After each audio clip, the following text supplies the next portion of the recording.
Amor não correspondido. Era a primeira sessão de Gil e ela parecia hesitante. Graciosa e pequena, com os cachos louros emaranhados, ela estava sentada com rigidez na beira da cadeira diante de mim. Tudo em Gil parecia redondo. O formato do seu rosto, seu corpo levemente rechonchudo e particularmente seus olhos azuis, que observavam os diplomas e certificados emoldurados na parede do meu consultório. Ela fez algumas perguntas sobre minha pós-graduação e licenciatura de aconselhamento e depois mencionou, com óbvio orgulho, que fazia a faculdade de Direito. Houve um breve silêncio. Gil abaixou os olhos para suas mãos unidas. Acho que é melhor começar a dizer por que estou aqui. Ela falou rapidamente, usando o ímpeto de suas palavras para reunir coragem. Estou fazendo isso, quero dizer, indo a uma terapeuta, porque estou realmente infeliz. São os homens, é claro. Quero dizer, eu e os homens. Sempre faço algo para afastá-los. Tudo começa bem. Eles realmente me perseguem e tudo mais. E depois que passam a me conhecer, ela ficou visivelmente tensa com a constatação dolorosa que faria. Tudo degringola. Então Gil ergueu para mim os seus olhos brilhantes com lágrimas contidas e continuou mais devagar. Quero saber o que eu estou fazendo de errado. O que eu tenho de mudar em mim? Porque mudarei. Farei o que for preciso. Realmente, sou muito esforçada. Ela começou a falar mais rápido de novo. Não é que eu não tenha boa vontade, só não sei por que isso fica acontecendo comigo. Tenho medo de me envolver de novo. Quero dizer, sempre tudo é apenas sofrimento. Realmente estou começando a ficar com medo dos homens. Balançando a cabeça e os seus cachos, ela explicou com veemência. Não quero que isso aconteça porque estou muito só. Na faculdade de Direito tenho muitas responsabilidades e, além disso, trabalho para me sustentar. Essas necessidades poderiam me manter ocupado o tempo todo.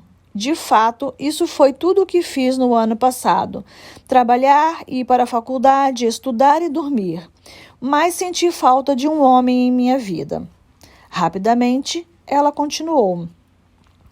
Então, conheci Randy, quando estava visitando amigos em San Diego, 2 meses atrás. Ele é um advogado e nós nos conhecemos uma noite quando os meus amigos me levaram para dançar. Nós nos demos bem logo de cara. Tínhamos muito sobre o que conversar. Só que acho que fui eu quem falou mais. Mas ele pareceu gostar disso. E foi ótimo estar com um homem que também se interessava pelas coisas que eram importantes para mim. Ela franziu as sobrancelhas. Ele realmente parecia atraído por mim. Sabe como é? Perguntando se eu era casada. Sou divorciada há 2 anos. Perguntando se eu vivia só, esse tipo de coisa. Pude imaginar como a ânsia de Gil devia ter se revelado quando conversou alegremente com o Randy, com o som nas alturas naquela primeira noite. E a ânsia com que ela o acolheu quando ele estendeu uma viagem de negócios algumas centenas de quilômetros a mais de Los Angeles para visitá-la. Depois do jantar, Gil o convidou para dormir em seu apartamento para que pudesse adiar para o dia seguinte a longa viagem de volta, pois teria que dirigir muito. Randy aceitou seu convite e a relação amorosa deles começou naquela noite. Foi ótimo. Randy me deixou cozinhar para ele e realmente gostou de ser cuidado. Passei sua camisa antes de ele vesti-la naquela manhã. Adoro cuidar de um homem. Nós nos demos maravilhosamente bem. Ela sorriu saudosamente. Mas, enquanto continuava sua história, ficou claro que Gil se tornara quase imediatamente obcecada por Randy. Quando Randy voltou para o seu apartamento em San Diego, o telefone estava tocando.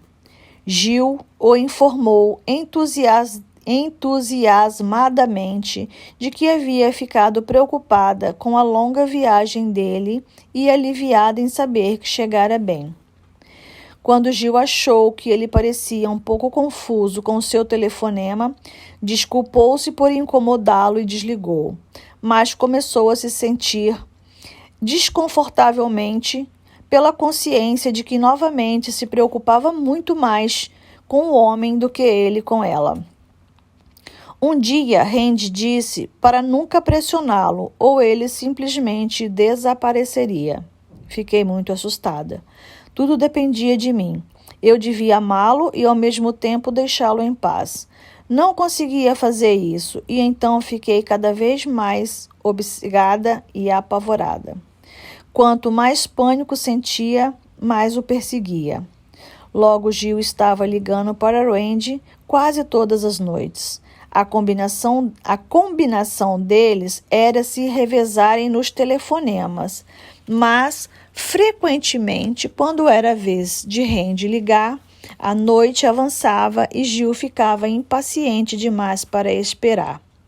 Como ela não conseguiria dormir de qualquer maneira, ligava para ele. Essas conversas eram tão vagas quanto longas. Randy dizia que havia se esquecido de ligar e eu dizia, como pode se esquecer? Afinal de contas, eu nunca me esqueço. Então começávamos a conversar sobre o motivo e parecia que ele estava com medo de se aproximar de mim. E eu queria ajudá-lo a superar isso. Randy ficava dizendo que não sabia o que queria da vida e eu tentava ajudá-lo a descobrir quais eram os problemas dele. Assim, Gil assumiu o papel de psicanalista de Randy, tentando ajudá-lo a estar mais presente emocionalmente para ela. O fato de Randy não querê-la era algo que Gil não podia aceitar. Já havia concluído que ele precisava dela. Por 2 vezes, Gil voou para San Diego para passar o final de semana com Randy. Na segunda visita, ele passou o domingo ignorando-a, vendo televisão e bebendo cerveja. Aquele foi um dos piores dias que ela podia se lembrar.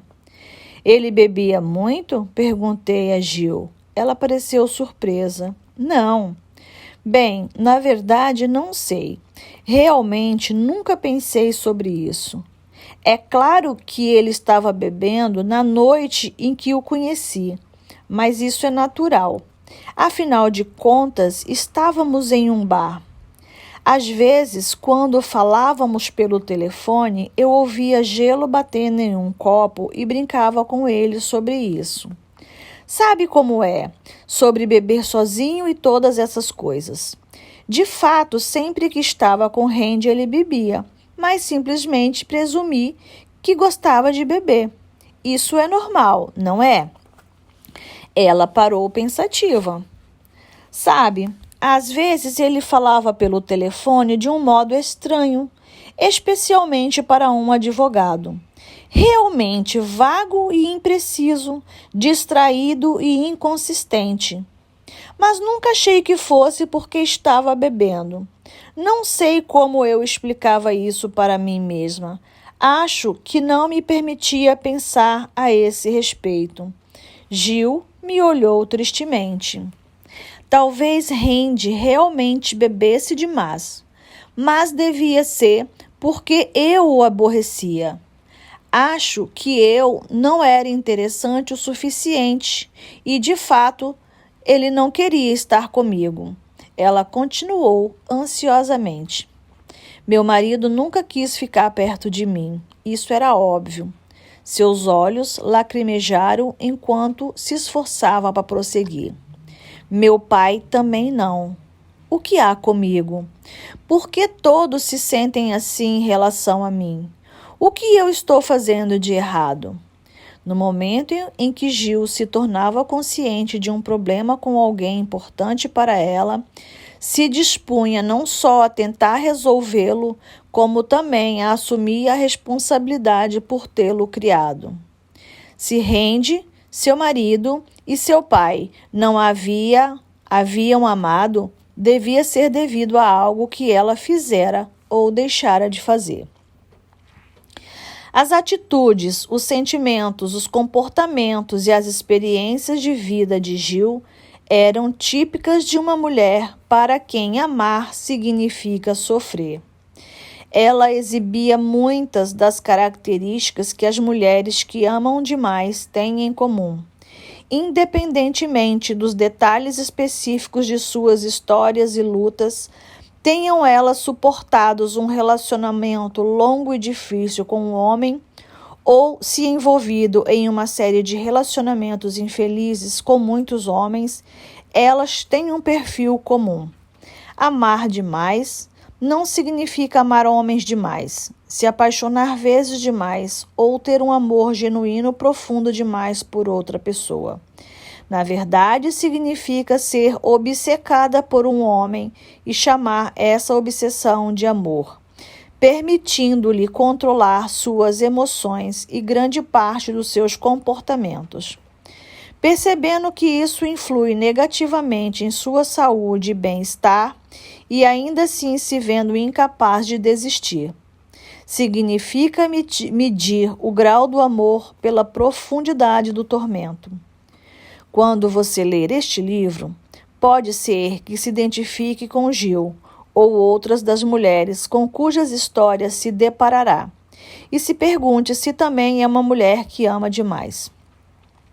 Talvez, embora os seus problemas com os homens sejam parecidos com os delas, tenha dificuldade em se associar com os rótulos que se aplicam ao passado de algumas dessas mulheres.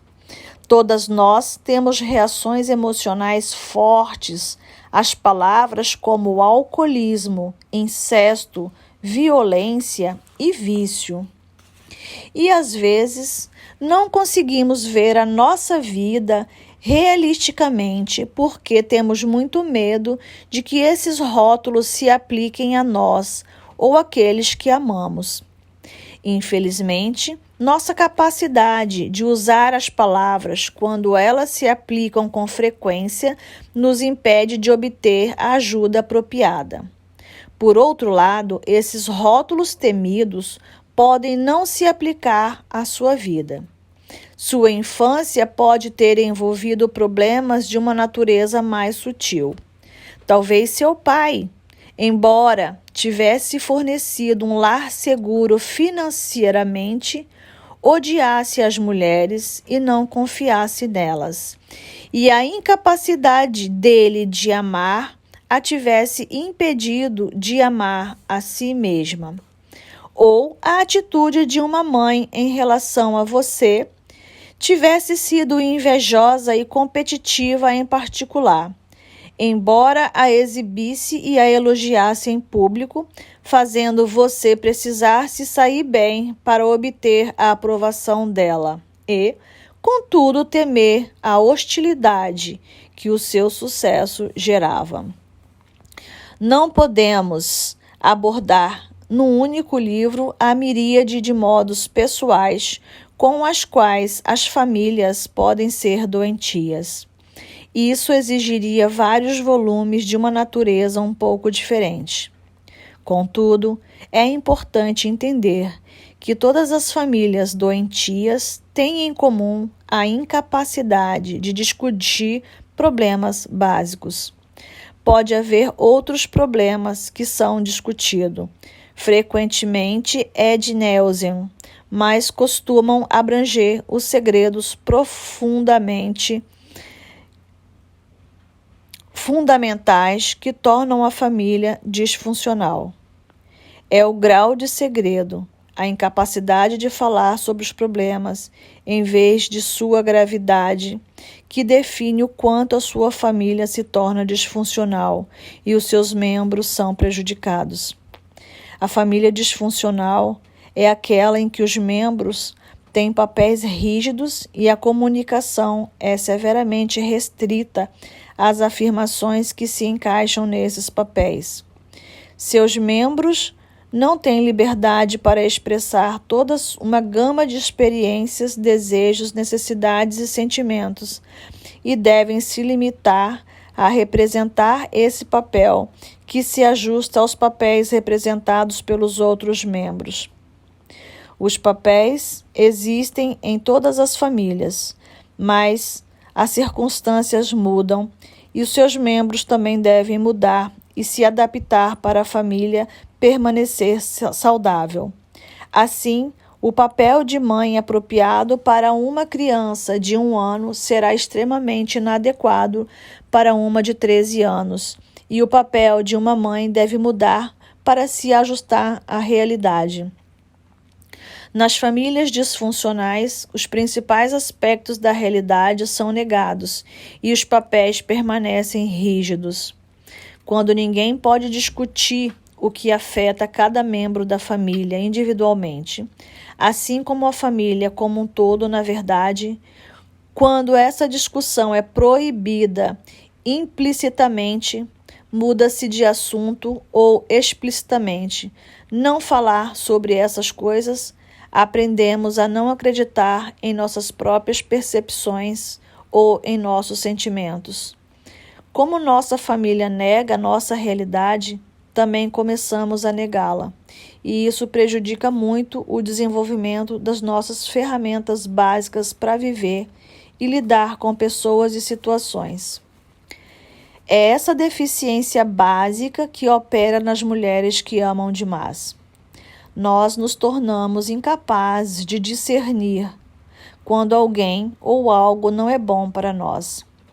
Não rejeitamos as situações e pessoas que os outros evitariam naturalmente como perigosas, desconfortáveis ou prejudiciais, porque não temos como avaliá-las de um modo realista ou autoprotetor. Não confiamos em nossos sentimentos, não os usamos para nos guiar. Em vez disso, somos atraídas pelos próprios perigos, dramas, desafios e enredos que outras pessoas com passados mais saudáveis e equilibrados evitariam naturalmente. E devido a essa atração, sofremos ainda mais danos, porque grande parte daquilo pelo que nos sentimos atraídas é uma réplica do que vivemos enquanto crescíamos. Nós nos magoamos de novo. Ninguém se torna uma mulher que ama demais por acaso. Crescer como uma mulher nessa sociedade e família pode produzir alguns padrões previsíveis. E as características a seguir são típicas das mulheres que amam demais, como Gil e talvez como você. Número 1. Tipicamente, você vem de um lar disfuncional em que suas necessidades emocionais não foram supridas. 2. Tendo você mesma recebido poucos cuidados reais, tenta satisfazer indiretamente essa necessidade não suprida, se tornando uma cuidadora, especialmente de homens que parecem de algum modo carentes. Número 3. Como você nunca conseguiu transformar os seus pais nas pessoas cuidadoras, afetuosas e amorosas que desejava, reage profundamente ao tipo familiar de homem emocionalmente indisponível, que pode novamente tentar mudar por meio do seu amor. Com pavor do abandono, você fará tudo para impedir que um relacionamento termine.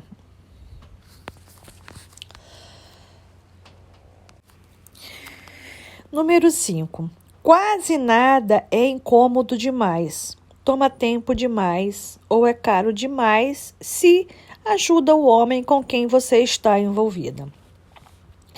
Acostumada com a falta de amor nos relacionamentos pessoais, você está disposta a esperar, ter esperança e tentar agradar mais. Número 7. Você está disposta a assumir muito mais de 50% da responsabilidade e de culpa em qualquer relacionamento. Número 8. Sua autoestima é criticamente baixa e, no fundo, você não acredita que merece ser feliz. Em vez disso, acredita que deve conquistar o direito de aproveitar a vida. Número 9.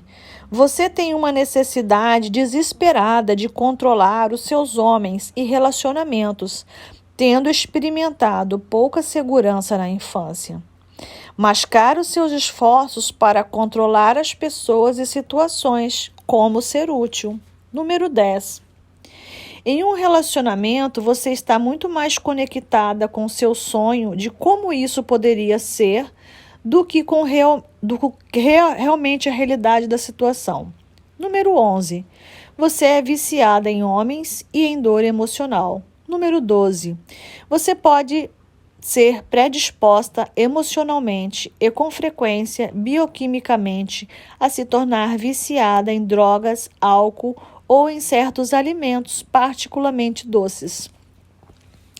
Número 13. Ao ser atraída por pessoas com problemas que precisam ser resolvidos ou enredada em situações caóticas, incertas e emocionalmente dolorosas, você evita responsabilizar-se por si mesma.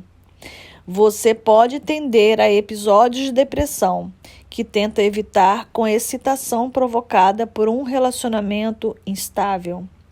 Você não se sente atraída por homens gentis, estáveis, confiáveis e interessados em você. Acha que esses homens bons são entediantes. Gil apresentava todas essas características em maior ou menor grau. Foi tanto por ela personificar muito desses atributos, quanto por tudo ou mais que me contou sobre o Randy, que suspeitei que ele pudesse ter um problema com bebida. As mulheres com esse tipo de constituição emocional são, por um ou outro motivo, constantemente atraídas por homens emocionalmente indisponíveis.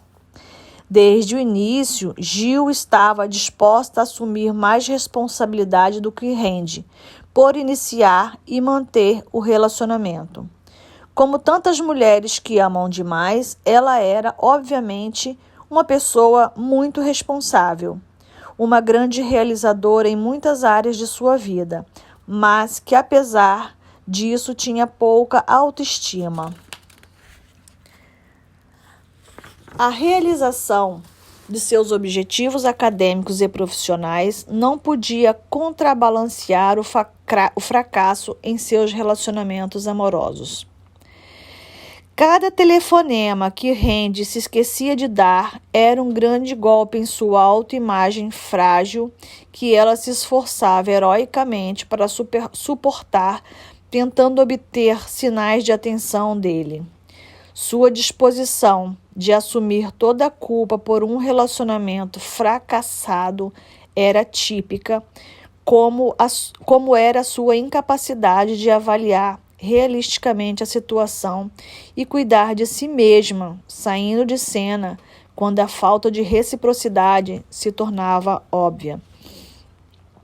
As mulheres que amam demais têm pouca consideração por sua integridade pessoal em um relacionamento amoroso. Dedicam suas energias a mudar o comportamento ou os sentimentos da outra pessoa em relação a elas por meio de manipulações desesperadas, como os caros telefonemas interurbanos e voos de Gil para San Diego. Seu orçamento era extremamente limitado.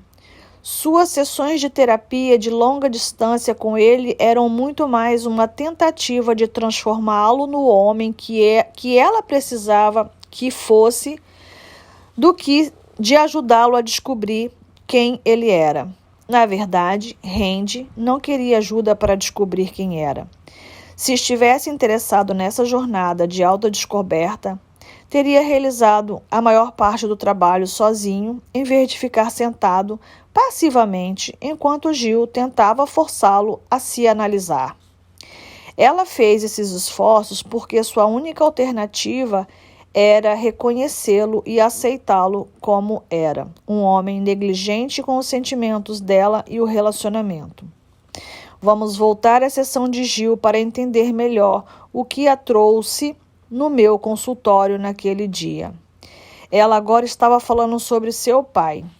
Ele era um homem muito teimoso. Jurei que algum dia eu venceria uma discussão com ele. Gil refletiu por um momento, mas nunca venci. Provavelmente foi por isso que fui estudar direito. Simplesmente adoro a ideia de discutir um caso e vencer. Ela deu um grande sorriso ao pensar naquilo e depois ficou séria de novo. Sabe o que eu fiz uma vez? Fiz o meu pai me dizer que me amava e me dar um abraço. Gil tentava contar isso com uma alegria, como uma alegre piada de seus anos de adolescência, mas não funcionava assim. A sombra de uma jovem magoada se revelava. Isso nunca teria acontecido se eu não o tivesse forçado. Mas ele de fato me amava, só não conseguia demonstrar. Nunca foi capaz de dizer isso de novo. Eu realmente estou feliz por tê-lo forçado. Caso contrário, nunca o ouviria dizer. Eu esperava por isso há anos. Estava com 18, quando disse ao meu pai: "Você vai me dizer que me ama." E não arredei o pé até ele dizer. Então, lhe pedi um abraço e realmente tive de abraçá-lo primeiro. Meu pai apenas me apertou de volta e deu um tapinha no meu ombro. Mas tudo bem. Eu realmente precisava disso. As lágrimas agora haviam voltado, desta vez escorrendo por suas bochechas redondas. Por que foi tão difícil para ele fazer isso? Parece uma coisa tão básica conseguir dizer à sua filha que você a ama. Novamente, ela estudou suas mãos juntas. Eu me esforçava muito. Era por isso que discutia e brigava tanto com ele. Achava que se algum dia vencesse, ele teria de se orgulhar de mim. Teria de admitir que eu era boa. Queria sua aprovação, o que acho que significa seu amor, mais do que tudo no mundo. Ao conversarmos mais, ficou claro que a família de Gil atribuía a rejeição de seu pai ao fato de ele ter querido um filho em vez de ter tido uma filha. Essa explicação superficial da sua frieza em relação à filha era muito mais fácil de ser aceita para todos, inclusive para Gil, do que a verdade sobre ele. Mas após um tempo considerável na terapia, Gil reconheceu que o seu pai não tivera laços emocionais com ninguém, que ele era verdadeiramente incapaz de expressar afeto, amor e aprovação para qualquer um em sua esfera pessoal. Sempre houvera motivos para sua contenção emocional, como brigas, diferenças de opinião ou fatos irreversíveis, como Gil ser uma garota. Todos os membros da família preferiram aceitar esses motivos como legítimos a examinar a qualidade sempre distante de seus relacionamentos com ele. De fato, Gil achava mais fácil se culpar do que aceitar a incapacidade básica de amar por parte do pai. Enquanto a culpa fosse dela, sempre haveria a esperança de algum dia ela conseguir mudar o suficiente para produzir uma mudança nele. Quando ocorre um evento emocionalmente doloroso e dizemos para nós mesmas que a culpa é nossa, na verdade estamos dizendo que não temos controle sobre ele. Se mudarmos, a dor parará. Essa dinâmica está por trás de grande parte da culpa a que as mulheres que amam demais se atribuem, culpando-nos, nos apegando à esperança de que conseguiremos descobrir o que estamos fazendo de errado a fim de corrigir-nos. Desse modo, controlando a situação e interrompendo a dor. Esse padrão em Gil ficou claro na próxima sessão, quando ela descreveu seu casamento, irreversivelmente atraída por uma pessoa com quem poderia recriar o clima de privação emocional de seus anos de crescimento com seu pai.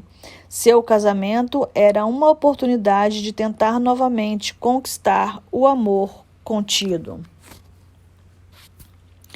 Enquanto Gil contava como conhecera seu marido, pensei em uma máxima que ouvira de um colega terapeuta: pessoas com fome fazem más compras. Desesperadamente faminta por amor e aprovação e familiarizada com a rejeição, embora nunca a identificado como tal, Gil estava destinada a encontrar Paul. Ela me contou: nós nos conhecemos em um bar. Eu havia lavado as minhas roupas em uma lavanderia automática e entrei na porta ao lado por alguns minutos, naquele lugar pequeno e sujo. Paul estava jogando bilhar e me perguntou se eu queria jogar. Respondi: é claro. E foi assim que isso começou. Ele me convidou para sair. Eu disse que não. Eu não saía com homens que conhecia em bares. Ele me seguiu de volta para a lavanderia e continuou a conversar comigo. Finalmente lhe dei o número do meu telefone e saímos na noite seguinte. Agora, você não vai acreditar nisso, mas acabamos morando juntos 2 semanas depois. Ele não tinha onde morar e eu precisava sair do meu apartamento. Então encontramos um lugar juntos. E nada era assim tão maravilhoso, nem o sexo, nem o companheirismo, nem nada. Mas após 1 ano, minha mãe estava ficando nervosa com o que estava fazendo. Por isso, nos casamos. Gil estava balançando seus cachos de novo. Apesar desse início casual, logo ela se tornou obcecada. Como Gil, crescera tentando consertar tudo o que estava errado. Levou naturalmente esse padrão de pensamento e comportamento para o seu casamento. Eu me esforcei muito, quero dizer, realmente o amava e estava determinada a fazê-lo retribuir o meu amor. Seria a esposa perfeita. Cozinhava e limpava como louca e também tentava estudar. Durante grande parte do tempo, ele não trabalhou. Ficava à toa ou desaparecia durante dias. Isso era um inferno. A espera e as dúvidas. Mas aprendi a não perguntar onde estava. Porque ela hesitou, mudando de lugar em sua cadeira. É difícil admitir isso. Eu estava certa de que poderia fazer tudo funcionar se me esforçasse muito, mas às vezes ficava zangada depois que ele desaparecia, e então ele me batia. Nunca contei isso a ninguém. Sempre tive muita vergonha. Simplesmente nunca me vi assim, sabe? Como alguém que se permitisse apanhar. O casamento de Gil terminou quando seu marido encontrou outra mulher em uma das suas longas ausências de casa. Apesar do tormento que o casamento se tornara, Gil ficou arrasada com Paul quando Paul foi embora. Eu sabia que quem quer que fosse a mulher, ela era tudo o que eu não era. Realmente podia ver porque Paul havia me deixado. Senti-me como se não tivesse nada para oferecer a ele ou a qualquer um. Não o culpei por me deixar, quero dizer, afinal de contas, nem eu conseguia me suportar. Grande parte do trabalho com Gil foi ajudá-la a entender o processo da doença em que estivera imersa durante tanto tempo, ao seu vício em relacionamentos infelizes com homens indisponíveis emocionalmente. O aspecto viciante do comportamento de Gil em seus relacionamentos equivale ao uso viciante de uma droga. No começo de cada um de seus relacionamentos havia um êxtase inicial, uma sensação de euforia e excitação, enquanto ela acreditava que finalmente as suas necessidades mais profundas de amor, atenção e segurança emocional seriam supridas. Acreditando nisso, Gil se tornara cada vez mais dependente do homem e do relacionamento para se sentir bem. Então, como um viciado que precisa usar mais droga, quando ela produz menos efeito, era levada a insistir mais no relacionamento, à medida que ia dando menos satisfação. Tentando consertar o que um dia parecera tão maravilhoso e promissor, Gil seguia servilmente seus homens, precisando de mais contato, mais tranquilização, mais amor, enquanto recebia cada vez menos. Quanto pior a situação se tornara, mais difícil era desistir devido à força da sua necessidade. Ela não conseguia ir embora.